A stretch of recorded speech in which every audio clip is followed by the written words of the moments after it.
அஸ்ஸலாமு அலைக்கும் வரஹ்மத்துல்லாஹி வபரகாத்துஹு.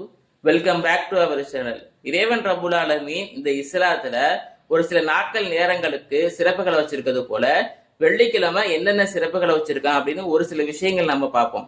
அல்லாஹு தாலா தன்னுடைய திருமறையில சொல்றான், யா அய்யுஹல்லதீன ஆமனு இதா நூதிய லிஸ்ஸலாத்தி மீ யௌமில் ஜும்ஆத்தி ஃபஸ்அவு இலா திக்ரில்லாஹி வதருல் பை தாலிகும் கைருல் லகும் இன் குன்தும் தஅலமூன்.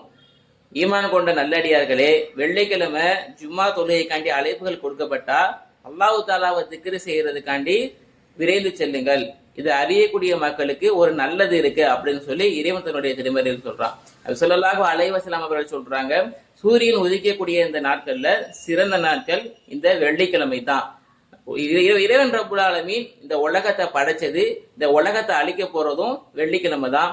நபி ஸல்லல்லாஹு அலைஹி வஸல்லம் சொல்றாங்க, ஆதம் அலைஹிவஸல்லம் அவர்களை படைச்சது, சொர்க்கத்துக்கு அனுப்பப்பட்டது, சொர்க்கத்திலிருந்து இந்த உலகத்துக்கு அனுப்பப்பட்டதுன்னு சொல்லி எல்லாமே வெள்ளிக்கிழமை தான் நடந்துச்சு. வெள்ளிக்கிழமை நபி ஸல்லல்லாஹு அலைஹி வஸல்லம் அவர்கள் மீது ஸலவாத்துகள் ஓதக்கூடிய மனிதர்களுக்கு அவர்கள் நபி ஸல்லல்லாஹு அலைஹி வஸல்லம் அவர்கள் முன்னால யாரெல்லாம் ஸலவாத்துகள் ஓதி இருக்கிறாங்க அப்படின்னு சொல்லி அவர்களுக்கு முன்னால ரசூலுல்லாஹ்க்கு முன்னால எடுத்து காட்டப்படும். நபி ஸல்லல்லாஹு அலைஹி வஸல்லம் அவர்கள் சொல்றாங்க, வெள்ளிக்கிழமை வந்துவிட்டால் அவர் குளித்து கொள்ளட்டும் அப்படின்னு சொல்லி சொல்றாங்க.